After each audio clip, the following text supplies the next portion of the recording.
یہ نکاح جو ہے نا، یہ حضور نے اپنی سنت قرار دیا ہے۔ بظاہر ہمارے یہاں یہی مشہور ہے کہ نکاح کرنا سنت ہے، نو ڈاؤٹ، سنت ہی اس سے مشہور ہے۔ انبیاء نے کیا تو امت کرے گی تو وہ سنت طریقہ ہوا۔ لیکن اس وقت ہمارے بالغ بچے اور بچیوں کا نکاح فرض ہے، اس کو یاد رکھ لیں آپ۔ کیوں؟ مولانا ابو العباس صاحب سے آپ مسئلہ معلوم کر لیں گے، وہ بتائیں گے آپ کو کہ کچھ حالات اور پوزیشنیں اس حد تک ہے کہ اب اگر بچے یا بچیوں کے نکاح نہ کیے گئے نا تو وہ گناہ میں پڑ سکتے ہیں۔ اور میں تو پڑھ سکنے کی بات کر رہا ہوں، حالانکہ کئی بچے پڑھ چکے ہیں جس کا ہمیں اور آپ کو احساس نہیں ہے۔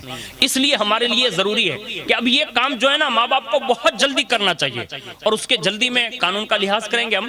لیکن ایک بات عرض کر رہا ہوں کہ ان موقعوں پر ہمیں خوشی کے موقعوں پر حضور سے قریب ہونے کے ذرائع ڈھونڈنا چاہیے، اور جو بھی بندہ اپنی خوشیوں میں حضور سے قریب ہونے کے ذرائع ڈھونڈتا ہے نا تو پھر وہ کبھی غم میں بھی ہوتا ہے نا تو پھر اس کو وہاں تک نہیں جانا پڑتا، بلکہ کہ حضور خود مدینے سے چل کے اس کے پاس تشریف لے آتے ہیں۔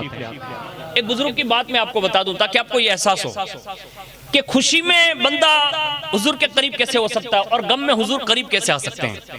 مدینہ یہ مکہ شریف کے ایک بزرگ تھے، وہ بزرگ کی عادت یہ تھی کہ ہر سال حج تو کرتے ہی تھے، اپنی شان مکے میں ہی رہتے تھے، حج تو ہوتا ہی تھا، لیکن حج کے بعد ان کا اصول یہ تھا کہ صرف حضور کو راضی کرنے کی غرض سے مدینہ الرسول صرف اس لیے جاتے تھے کہ میں گنبد خضرا کے سامنے جا کر صلاۃ و سلام پیش کروں گا، بس حضور سے قریب ہونے کی نیت یہ تھی۔ ہر سال جاتے تھے، اور یہ بہت بڑی بات ہے، ہر سال جانا، اور وہ بھی مکے سے مدینہ جانا، یہ بہت بڑی بات تھی، لیکن وہ ہر سال جاتے تھے۔ اور سلام عرض کرنے کی غرض سے مدینہ شریف جانا صرف ان کا مقصد یہ تھا کہ درود و سلام سے حضور کا قرب ملتا ہے۔ اور کتنے سال گئے وہ؟ روایت میں لکھا کم و بیش 60 سال تک حاضری دیتے رہے۔ کتنے سال تک؟ اس کا مطلب یہ ہے کہ اللہ نے انہیں نوازا تھا، وہ ہر سال جاتے تھے اور حضور کی بارگاہ میں سلام عرض کرتے واپس ہو جاتے۔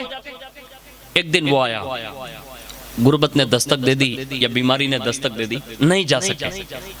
اب جب وہ نہیں گئے نا تو بستر پر لیٹے لیٹے سوچ رہے تھے، کہا کاش مجھے صحت یا غربت نہ ہوتی تو میں آج جاتا اور حضور کی بارگاہ میں سلام پیش کرتا۔ 60 سال سے مسلسل جانے والا وہ عاشق رسول جب دل کی گہرائیوں سے حضور سے فریاد کرنے لگا کہ حضور معاف فرمائیے گا آج نہیں آ سکا، حضور معاف فرمائیے گا آپ کی بارگاہ میں سلام پیش کرنے کے لیے حاضر نہ ہو سکا، یہ کہتے کہتے قربان جائیں رسول اللہ کی عظمت پر اس کی آنکھ لگی، اس نے خواب میں کیا دیکھا؟ اس کے سرہانے پر محمد الرسول اللہ جلوہ فکر، حضور آ گئے، اور حضور نے آ کر ان کی پیشانی پر ہاتھ رکھتے ہوئے فرمایا 60 سال سے تم آتے تھے نا؟ کہا ہاں۔ کہا صرف میرے قرب اور مجھے راضی کرنے کے لیے؟ کہا ہاں۔ کہا آج تو نہیں آ سکا نا تو آمینہ کا لال تیرے گھر آ گیا ہے۔ یہ طریقے ہیں، آج ہمارا مزاج یہ بنا دیا گیا ہے کہ معاذ اللہ رب العالمین آج جتنے بھی لوگ کلچر میں پل رہے ہیں نا، آپ ان کو دیکھ لیں، خوشی کے موقع پر لوگ اللہ اس کے رسول کو جلدی بھول جاتے ہیں۔ کوئی کتنا بڑا نمازی ہو، کتنا بڑا حاجی ہو، کتنا بڑا زکوٰۃ دینے والا ہو، روزے دار ہو، مولوی صاحب ہو، پیر صاحب ہو، جس کو بھی آپ دیکھ لو نا، جب خوشی آتی ہے نا تو اس کی پابندی نماز چھوٹ جاتی ہے، یعنی اس دن تو چھوٹی جاتی ہے، یعنی گھر پہ خوشی کا ماحول ہے، نماز گئی، وہ 100 مرتبہ یا 1000 مرتبہ جو درود و سلام پڑھتا ہوگا نا وہ اس دن بھول جائے گا، روزانہ قرآن کا ایک پارہ پڑھتا ہوگا نا اس دن بھول جائے گا۔ یعنی خوشی میں آدمی اتنا مگن ہو جاتا ہے کہ وہ ساری چیزیں بھولا جاتی ہے، حالانکہ خوشی میں تو اور زیادہ نعمت کا شکرانے کے طور پر زیادہ یاد کرنا چاہیے تاکہ اللہ ہماری خوشیوں میں اور برکتیں عطا فرمائے۔ اور حالات یہ بن گئے آج کہ ہم گناہوں کی طرف ملوث ہو گئے، ہمارا ذہن پورا جو ہے نا مغرب نے اس طرف موڑ دیا کہ اگر شادیوں میں گناہ نہ ہونا تو لوگ یہ کہتے ہیں کہ یہ شادی